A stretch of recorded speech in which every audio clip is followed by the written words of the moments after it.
Hello everyone, welcome to परीक्षा AQ। परीक्षा AQ की इस वीडियो में आप देख रहे हैं आरआरबी एएलपी टेक्नीशियन के 2018 में हुए एग्ज़ाम के डिटेल्ड सॉल्यूशन। ये सीरीज़ मैं काफ़ी टाइम से चला रहा हूँ, जिसके अंदर मैं 4 डेज़ की सभी शिफ्ट्स को कवर कर चुका हूँ और अब ये 5th डे की फर्स्ट शिफ्ट का सॉल्यूशन है। इससे पहले अगर आपने वो सारी सीरीज़ नहीं देखी हैं, सभी शिफ्ट्स नहीं देखी हैं, तो उन्हें ज़रूर देखें, क्योंकि उनसे आपको आने वाले सभी एग्ज़ाम्स में बहुत हेल्प मिलेगी। So now let's start with the video.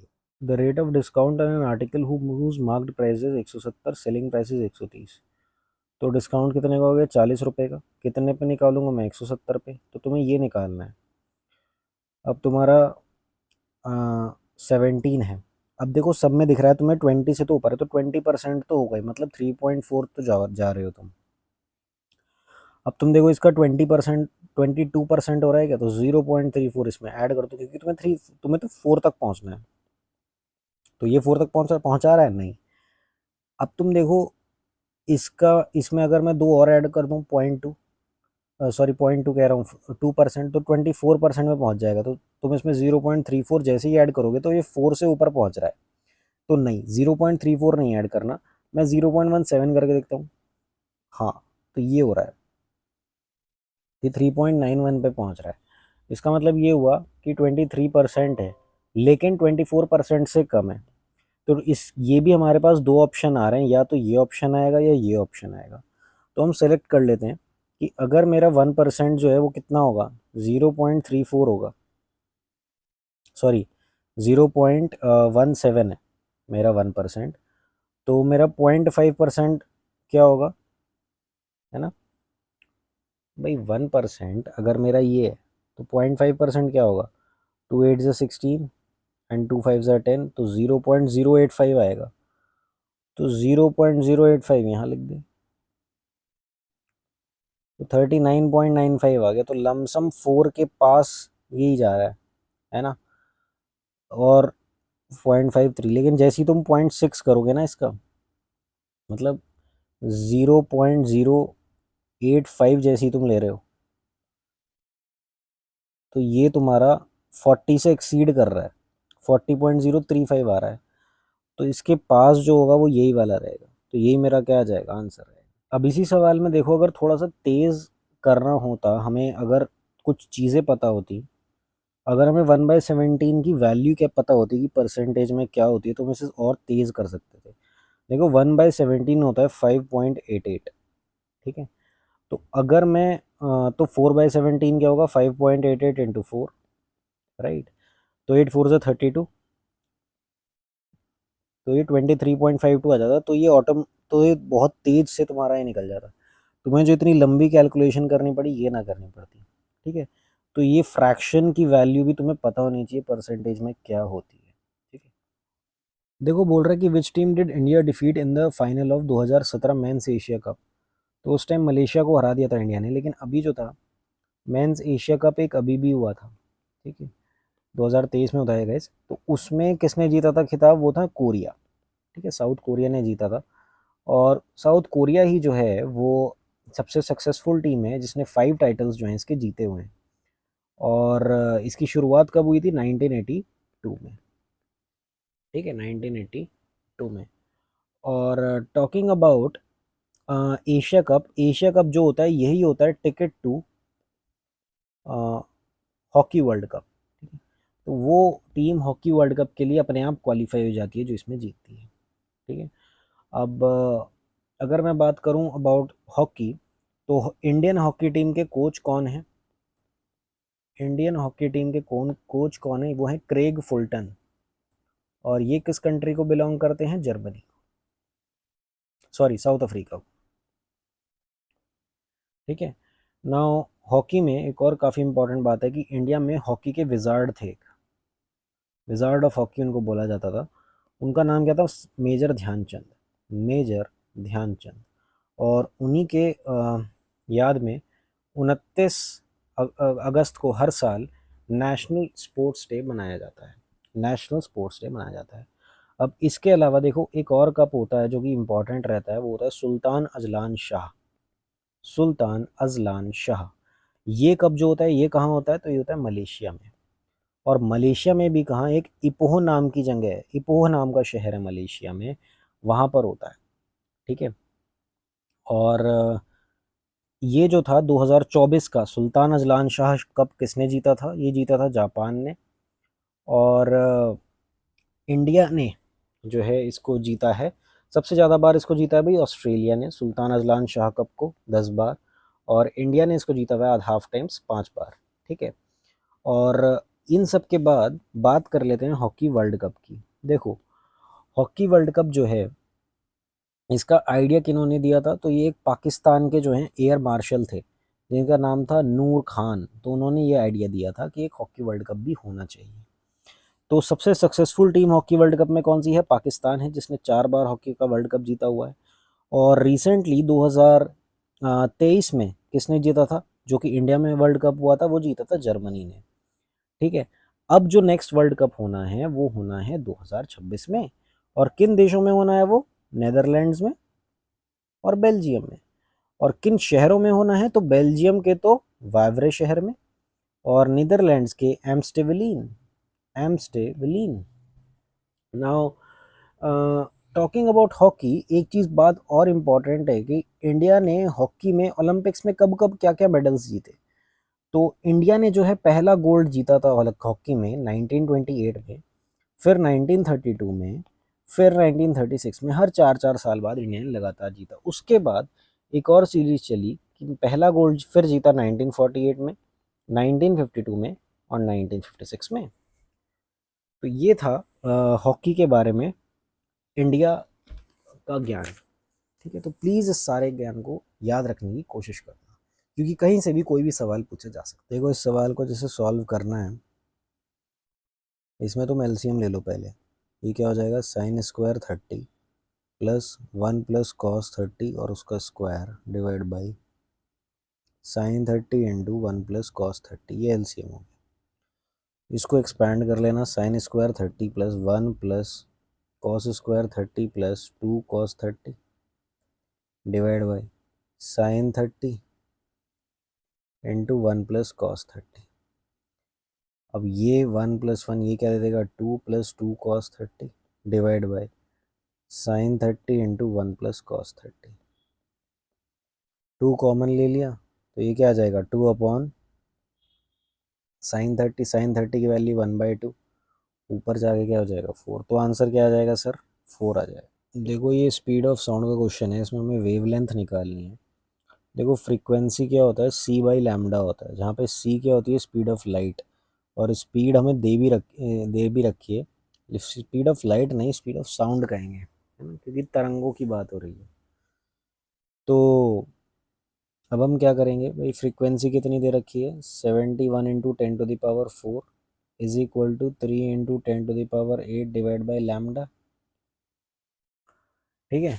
तो अब लैम्डा निकालने के लिए क्या करोगे, 3 × 10⁸ डिवाइड बाई 71 × 10⁴, यही तो होगा ना सर, है ना। तो यहाँ से ये काट दो, ये 3⁴ चला जाएगा। तो अब 3000 और भाग 71 ले लो, तो 4 टाइम्स, तो कितना आ गया, 160 दूनी 142 दूनी 142। क्यों, क्योंकि यार 3 टाइम्स करोगे तो वो ज़्यादा जा रहा है, राइट। तो अब कितना आ रहा है ये आ रहा है 58 माइनस, मतलब 8 50 से पहुंच गए 38, राइट।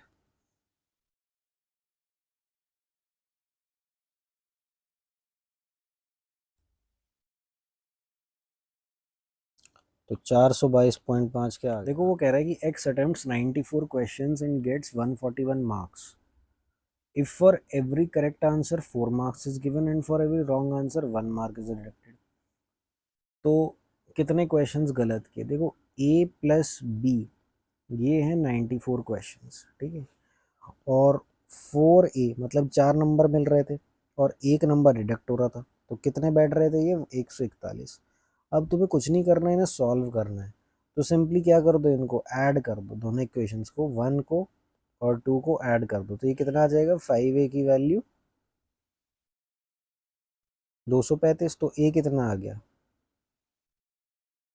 47। तो वही पूछ रहा है कि रॉन्गली आंसर कितने करे थे, है ना, रॉन्गली आंसर कितने करे थे।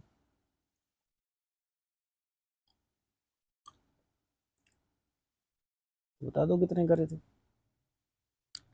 रॉन्गली भी इतने ही थे और करेक्टली भी इतने ही थे, क्योंकि टोटल कितने क्वेश्चन है, 94 है, तो 47 आंसर। अब देखो इस सवाल में रीजनिंग का सवाल है, सिंपल सा।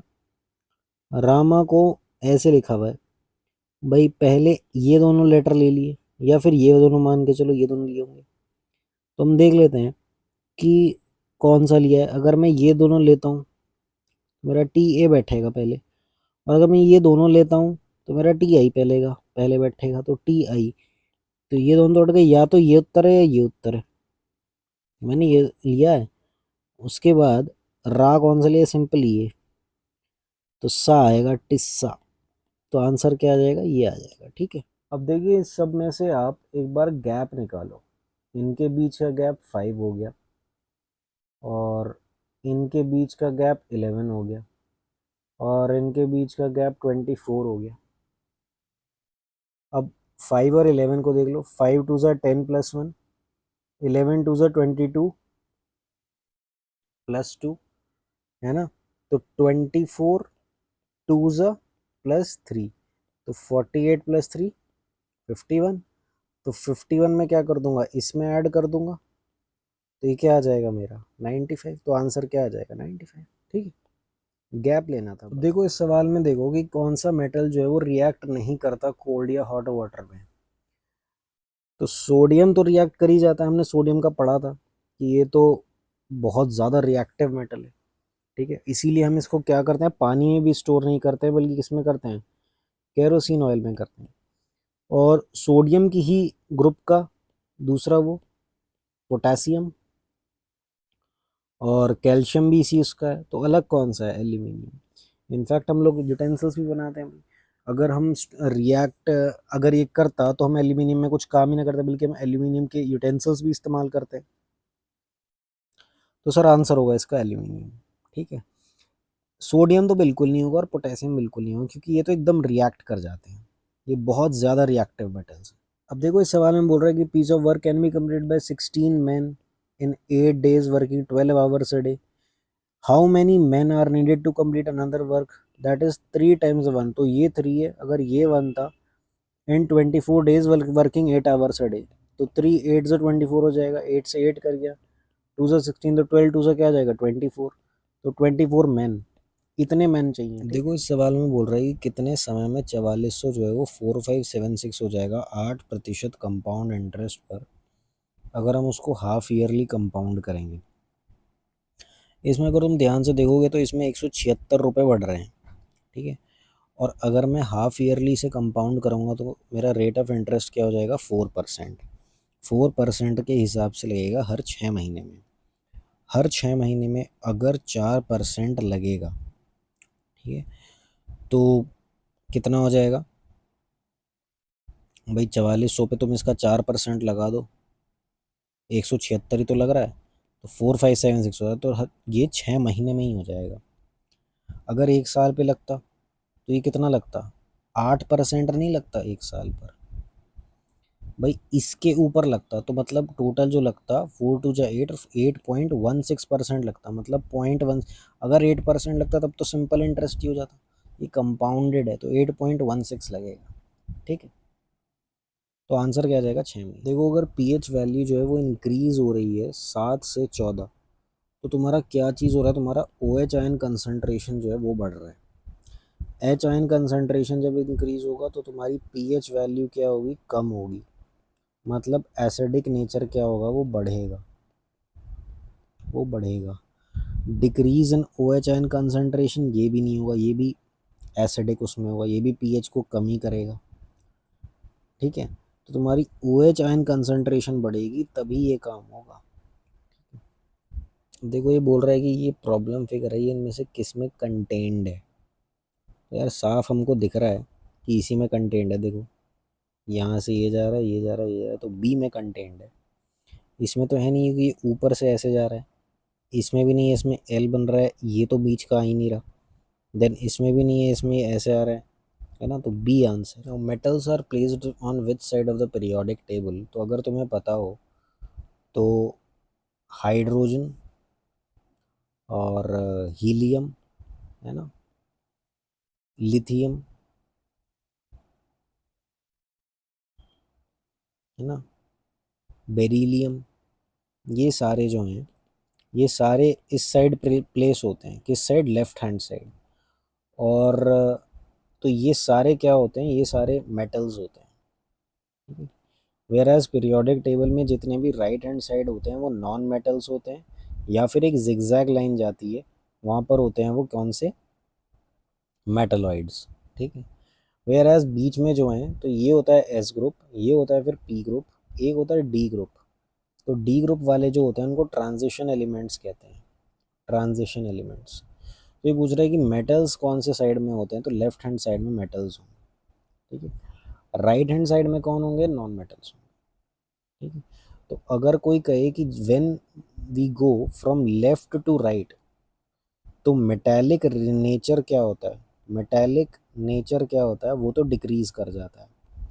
और नॉन मेटालिक नेचर क्या कर जाता है? इंक्रीज कर जाता है जब हम पीरियोडिक टेबल में लेफ्ट से राइट जाते हैं तब। अब देखो इसमें वो बोल रहा है कि 1 वॉट जो है वो किसके बराबर होता है, तो वॉट किसकी एनर्जी, किसकी यूनिट होती है? पावर की। और पावर क्या होता है? Work done per unit time, कितने समय में उसने काम करा, वो पावर है। तो पावर की एक तो यूनिट होती है देखो हॉर्स पावर, जो हम कमर्शियल उसमें यूज़ करते हैं। एक यूनिट वॉट भी होती है। अब वॉट तो पावर की यूनिट हो गई। अब इसकी वर्क डन की क्या होती है? या तो इसकी होती है जूल्स। ठीक है, जूल होती है वैसे मेनली तो। वर्क डन कह लो या एनर्जी भी बोल सकते हो इसको। डिवाइड बाय टाइम की क्या हो गई? सेकेंड। टाइम क्या होगी? सेकेंड। तो वॉट की यूनिट क्या होगी? 1 जूल पर सेकेंड। तो जूल पर सेकेंड हो गई वॉट की यूनिट। ठीक है। तो ये बात ध्यान रखना, अगर तुमसे कहता है जूल्स की यूनिट, तो वॉट इनटू सेकेंड भी हो सकता है। ठीक है, वॉट इनटू सेकेंड भी हो सकता है। और एक हॉर्स पावर में कितने वॉट होते हैं? 746 वॉट। ठीक है। देखो इस सवाल में क्या हो रहा है, बॉड मास लगाएंगे तो पहले ये ब्रैकेट सॉल्व करेंगे, और इस ब्रैकेट को सॉल्व करने में 4 डिवाइड बाई 2 टू दे देगा, 2 इंटू 2 4 दे देगा, 15 - 4 मुझे क्या दे देगा? 11 दे देगा, और 14 - 11 क्या दे देगा? 3 दे देगा। तो ये पूरी मेरी क्या आ गया? 3 आ गया। तो 18 - 3 क्या आ जाएगा? 15 आ जाएगा, और 36 - 15 क्या दे देगा? 21 दे देगा। तो ये 21 ही क्या आ गया? आंसर आ गया। अब वो बोल रहा है कि least number to be added to 435 to make it a perfect square. तो यार हमें साफ दिख रहा है कि 441 एक परफेक्ट स्क्वायर होता है किसका? 21 का। तो 435 मेरे को कितना ऐड करना है? +6 टू गेट दिस। ठीक है, तो आंसर क्या आ जाएगा? 6। देखो कह रहा है कि metal oxides that react with acids as well as bases are called what, तो इनको एम्फोटेरिक ऑक्साइड्स बोलते हैं। Now examples of amphoteric oxides are zinc oxide, lead oxide and aluminium oxide. ठीक है, ये एम्फोटेरिक ऑक्साइड होते हैं, मतलब ये एसिड और बेस दोनों के साथ रिएक्ट कर जाते हैं। ठीक है। देखो इसमें बोल रहा है कि which Indian state is the largest producer of soybean, तो आंसर है मध्य प्रदेश। मध्य प्रदेश में जितनी भी दलहन है, जितनी भी दाल है या सोयाबीन है, ठीक है, तो इन सब की प्रोडक्शन आपको एमपी में ही सबसे ज़्यादा मिलेगी। ठीक है। और एमपी के बारे में अगर और बताऊं, तो एमपी में एक तो कुछ यूनेस्को हेरिटेज साइट्स हैं। फॉर एग्जांपल एक तो है वहाँ पर खजुराहो। खजुराहो, और जिसको जो है चंदेलाज ने बनवाया था। सबसे पहले ये एक यूनेस्को हेरिटेज साइट बनी थी। उसके बाद बना था सांची स्तूपा। उसके बाद बना था भीमबेटका केव्स। भीमबेटका केव्स, तो ये कहाँ पर है? ये विंध्यास में है। ठीक है। और अगर नेशनल पार्क के बारे में बात करें मध्य प्रदेश के, तो उसमें एक तो आता है पेंच, एक आता है बंधवगढ़, बंधवगढ़ नेशनल पार्क, एक आता है सतपुड़ा नेशनल पार्क, एक आता है कान्हा नेशनल पार्क, एक आता है पन्ना नेशनल पार्क, एक आता है संजय डुबरी नेशनल पार्क। ठीक है। तो ये सारे आते हैं। Now talking about the festivals in Madhya Pradesh कि कौन कौन से फेस्टिवल सेलिब्रेट किए जाते हैं। तो एक तो बहुत ही फेमस फेस्टिवल है यहाँ पे जो है मांडू फेस्टिवल। मांडू ये कहाँ पर सेलिब्रेट होता है? धार सिटी में, ठीक है। एक है तानसेन फेस्टिवल, ये कहाँ होता है? ये होता है ग्वालियर डिस्ट्रिक्ट में, और ग्वालियर डिस्ट्रिक्ट में ये होता है। फिर एक फेस्टिवल है वो है नमस्ते ओरछा, नमस्ते Orchha festival in Orchha district. और एक है खजुराहो फेस्टिवल, खजुराहो फेस्टिवल, और जिसको कौन ऑर्गेनाइज कराता है? कला परिषद, कला परिषद, ठीक है। और एमपी में कुछ इम्पोर्टेंट फोक डांस भी हैं जिनके बारे में तुम्हें पता होना चाहिए। एक तो है जैसे जवाड़ा, और एक है मटकी डांस, मटकी, और एक होता है मांझ, और एक होता है गिरदा। तो ये सारे इम्पोर्टेंट फोक डांसेस हैं मध्य प्रदेश के। और इसके बाद अगर हम बात करें कि मध्य प्रदेश के स्टेट एनिमल क्या है मध्य प्रदेश का, तो वो है बारहसिंगा, बारहसिंगा। और बर्ड कौन सी है? बर्ड है दूधराज, दूधराज। और ट्री कौन सा है? State tree, that is the banyan tree. और यही बैनियन ट्री जो है ये स्टेट ट्री है किसका? गुजरात का। Now about the airports in Madhya Pradesh, Madhya Pradesh में एयरपोर्ट्स इंपॉर्टेंट कौन कौन से हैं? तो एक तो है ग्वालियर में एयरपोर्ट, इंटरनेशनल एयरपोर्ट, और जो कि है किस नाम से? RVR सिंधिया एयरपोर्ट, ठीक है। एक है इंदौर में देवी अहिल्याबाई होलकर एयरपोर्ट, अहिल्याबाई होलकर एयरपोर्ट, ठीक है।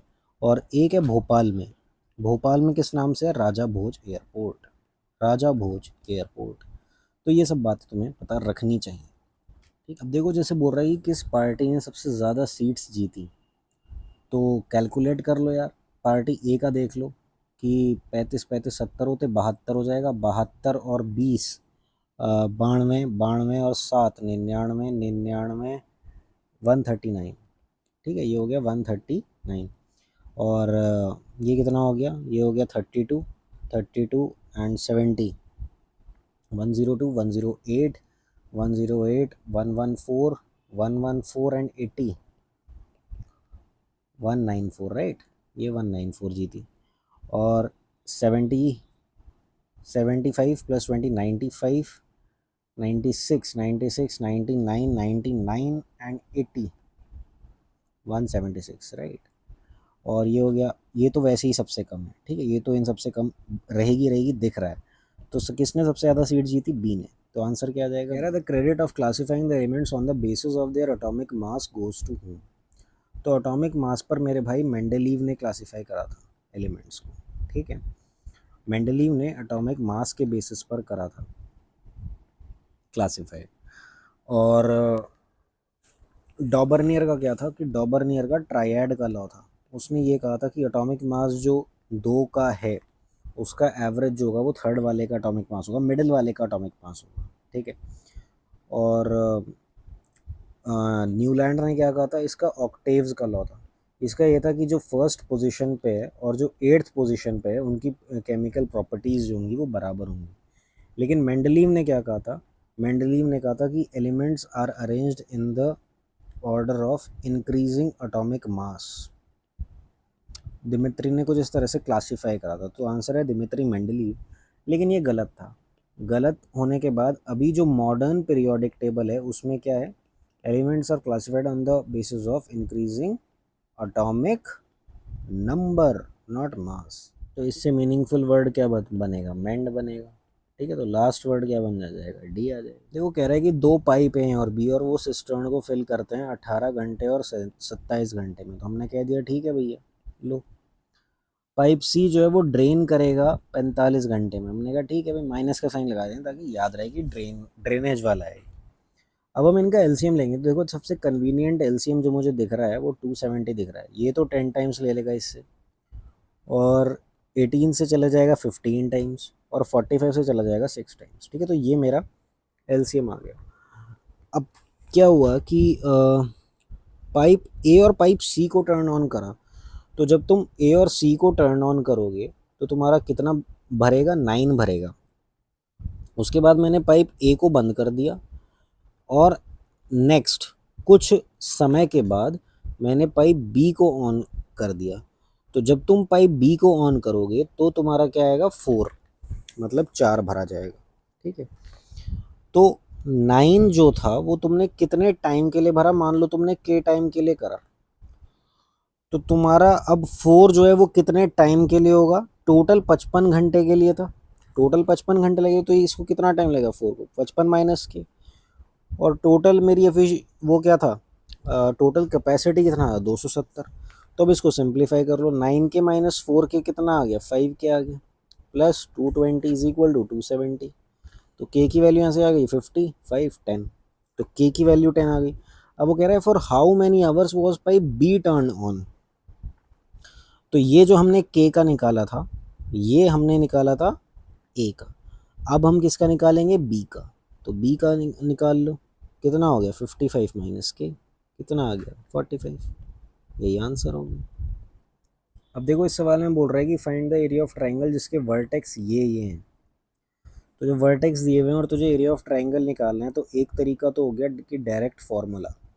कौन सा फार्मूला भाई, 1/2 x1 x2 x3। जहाँ x1 है वहाँ y2 माइनस y3, प्लस जहाँ x2 है वहाँ y3 माइनस y1, और जहाँ x3 है वहाँ पर क्या कर दे, y1 माइनस y2 कर दे। तो अब यहाँ पर तेरे पास क्या क्या है, x1 की वैल्यू दे दी कितनी 2, और y2 माइनस y3 कितना आ जाएगा -4, और x2 ले ले, ये कितना आ गया -3, और y3 माइनस y1 कितना आ गया -1, है ना, और प्लस x3 ले ले, और y1 माइनस y2 ये, तो 4 प्लस 1 क्या आ जाएगा, 5 आ जाएगा। तो 1/2 -8 प्लस 3 प्लस 25, तो ये कितना आ जाएगा 20। 20/2 कितना आ जाएगा 10 यूनिट। तो 10 यूनिट मेरा आंसर आ गया। एक तरीका ये है, एक इससे आसान तरीका भी है, मैं वो बता देता हूँ क्या है। देखो जब उसने तुम्हें ये वर्टेक्स दिए ना, तो यहाँ पर एक मैट्रिक्स टाइप बना लो, हाफ टाइम ये डिटर्मिनेंट टाइप खींच लो। पहले वाले तुम यहाँ रखो 2 4, ठीक है। उसके बाद दूसरे वाले लिखो -3 और -1, ठीक है। उसके बाद तुम पहले वाले फिर लिखो 2 4 ये वाले, और उसके बाद लिख दो 5 3। क्या करा हमने, पहले वाले लिखे और पहले वाले 2 बार लिखे और बीच में यहाँ पे ये वाला लिखा और उसके बाद ये लिख दिया, ठीक है। अब क्या करना है तुम्हें, अब तुम्हें यहाँ पर माइनस साइन इंसर्ट करना है, ये बीच में, यहाँ माइनस साइन इंसर्ट कर दो बीच में। जैसे ही तुम माइनस साइन इंसर्ट करोगे, अब देखो क्या जादू होगा, ये क्या बन गया 5, ये क्या बन गया 5, ये क्या बन गया 2 माइनस 5 -3, और ये क्या बन गया 4 माइनस 3 1। अब क्या कर लो, इसको क्रॉस मल्टीप्लाई कर लो भाई, इसको इससे और इसको इससे। तो 5 इंटू 5 माइनस 5 3 ज़ा 15, मतलब सब्ट्रैक्ट करते हैं। जैसे ये होता है ना ABCD, तो ये होता है AD माइनस BC, ठीक है। तो AD कर लिया माइनस BC, और बाहर कितना हाफ, तो हाफ ऑफ 20, तो क्या आ जाएगा 10। तो आंसर क्या आ गया 10 स्क्वायर यूनिट। तो कैसे भी कर लो, ठीक है। लेकिन बाद वाला क्या है, ज़्यादा आसान है। अब देखिए सिलॉग्स का क्वेश्चन है, इसमें बोल रहा है नो मैंगो इज़ ऑरेंज। ठीक है भैया, कोई मैंगो जो है वो ऑरेंज नहीं है, ठीक है। नो ऑरेंज इज एप्पल, तो कोई ऑरेंज एप्पल भी नहीं है। बट वो बोल रहा है सम मैंगोज आर एप्पल्स, तो सम मैंगोज आर एप्पल ये हो जाएगा। लेकिन हाँ ऑरेंज को नहीं छुएगा, वो ऑरेंज को नहीं छुएगा। तो वो कह रहा है कि कंक्लूजन में अगर नो एप्पल इज मैंगो है तो क्या ये बात सही है, नहीं ये सही नहीं है, क्योंकि सम कुछ तो भाई कर रहे हैं। नो एप्पल इज ऑरेंज, कोई एप्पल ऑरेंज नहीं है, हाँ ये बात सही है। अब वो बोल रहा है सम ऑरेंजेस आर मैंगोज, क्या ये बात सही है कि सम ऑरेंज मैंगो होंगे, नहीं ये बात नहीं है भाई, जब हमने यहाँ पे अलग कर दिया कि नहीं है। All apple are mango, all apple are mango नहीं, सम एप्पल हैं, ऑल नहीं है, तो ये भी गलत है। तो सिर्फ कंक्लूजन 2 फॉलो करेगा, ओनली कंक्लूजन। देखो इसमें क्या कर रहा है, कह रहा है कि तुम्हें फिगर बतानी है भाई, सबसे पहले तुम्हारा यहाँ से ये वाला हटा तो ये बना, अब तुम्हारा ये वाला चेन हट गया तो तुम्हारा ये बना, अब तुम्हारा ये वाला हटेगा, तो तुम्हारी फिगर किस तरह की हो जाएगी, इस तरह की हो जाएगी, बस इतना। तो ये फिगर यहीं पर है। उसके बाद फिर ये हटा तो ये बन गया, उसके बाद ये हटा तो ये। देखो क्या बोल रहा है कि सम कारपेंटर और plumber, some carpenter are plumber, some plumber are daily wage workers. तो ये डेली वेज वाले हो गए। अब सम प्लम्बर आर कारपेंटर, क्या ये बात सही है? हाँ ये बात सही है। अब वो कह रहे हैं कि क्या some daily wage labourers are plumbers? हाँ ये भी बात सही है। अब आप खुद देखो यहीं पर बन रहा है भाई, तो बोथ 1 and 2 विल फॉलो। ठीक है, देखो इस सवाल में 4 नंबर्स हैं और इनका ओवरऑल एवरेज जो है वो 16 है, तो टोटल क्या हो जाएगा 64। अब ए और बी का एवरेज कितना है 9.5, तो टोटल हो जाएगा 19। और वो सी प्लस डी का एवरेज मान रहा है, तो सी और डी का टोटल कितना हो जाएगा 45, है ना, 45 हो जाएगा। तो इनका एवरेज क्या हो जाएगा 22.5 बाई 2 हो जाएगा ना, तो 22.5, तो ये आंसर आ जाएगा। ठीक, देखो sound of single frequency is called what. तो सिंगल फ्रीक्वेंसी की इसको साउंड को हम लोग टोन बोलते हैं, टोन।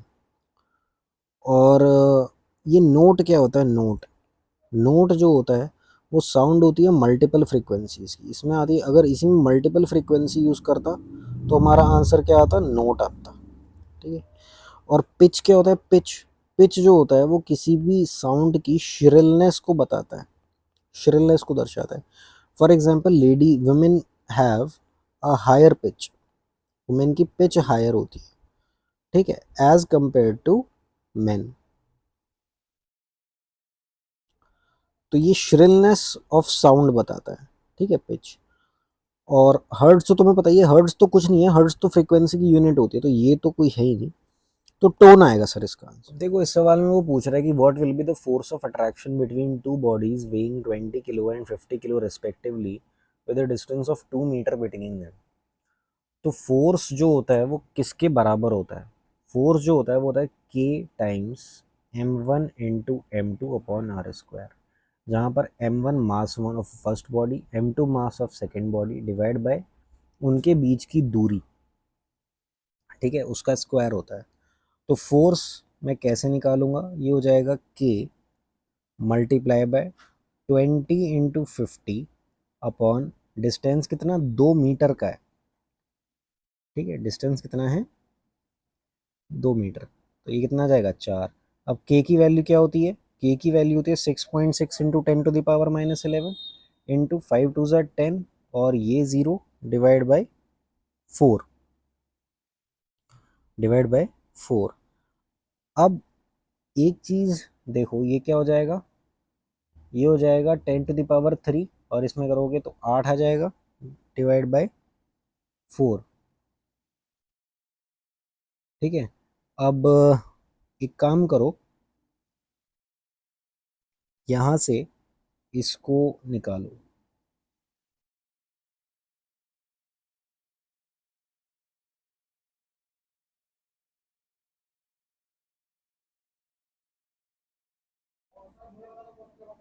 इंटू 10⁻−8,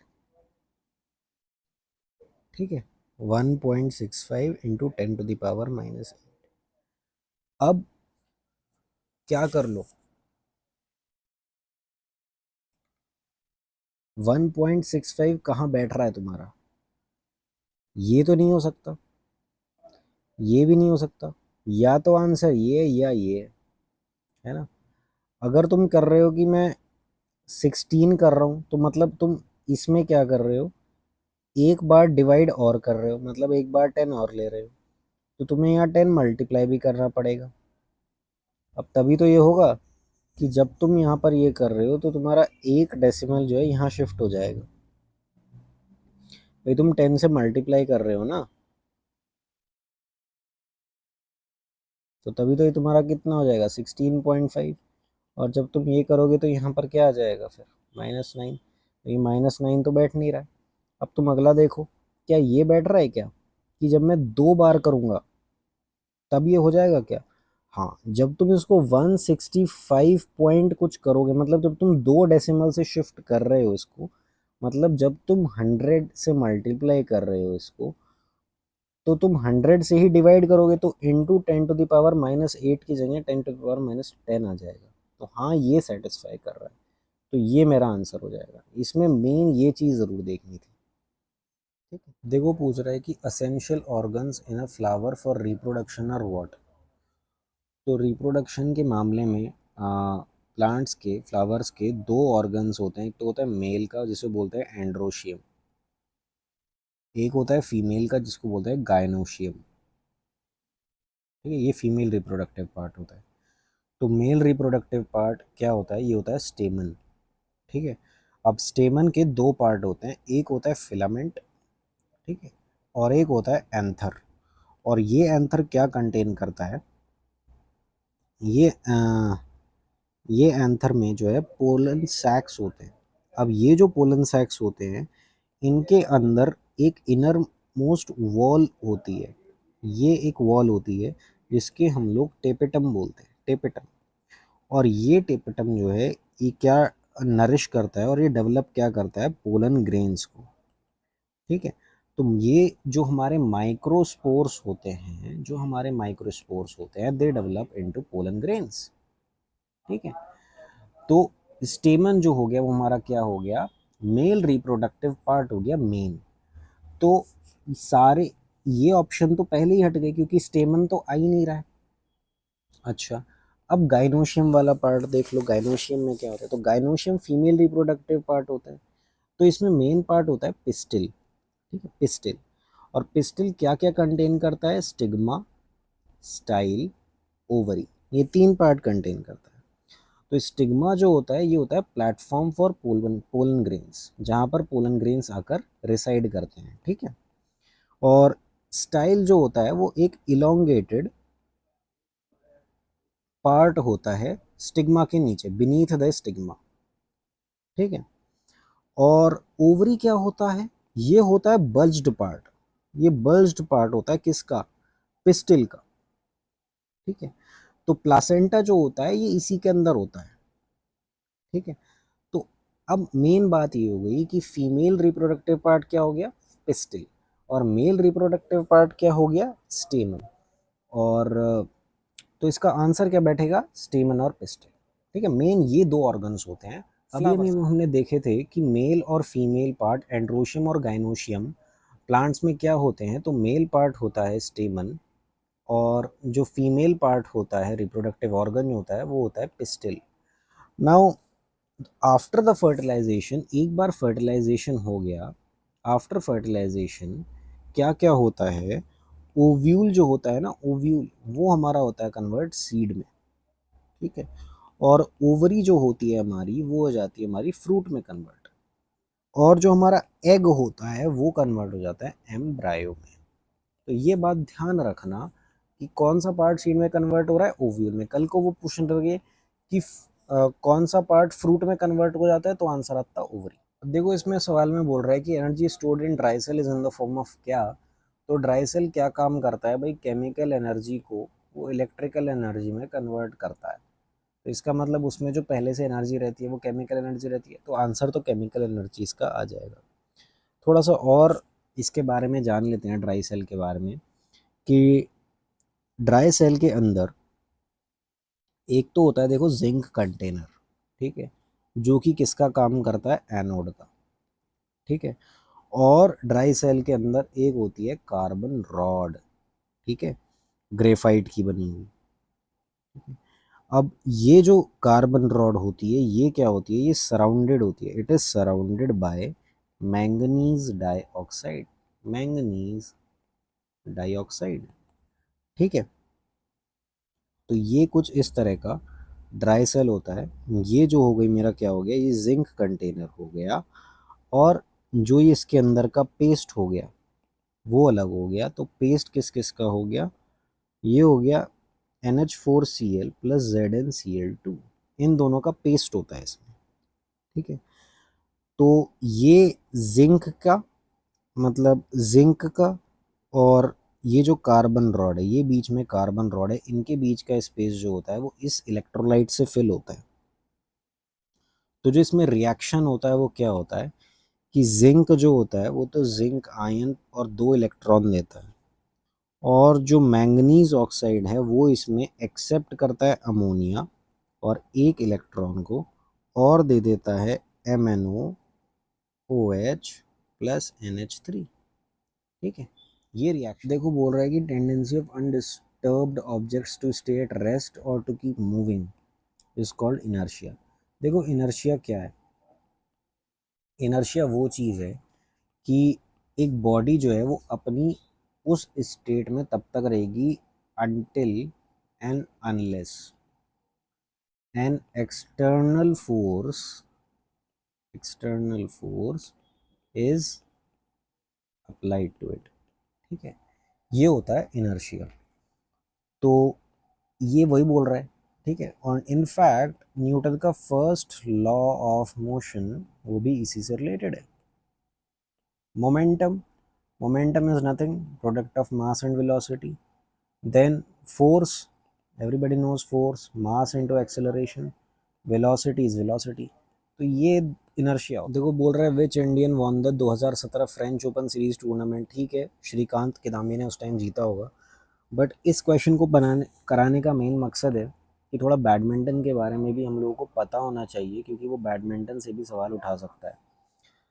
तो देखो बैडमिंटन का सबसे बड़ा वो उठा लेते हैं ओलंपिक्स में।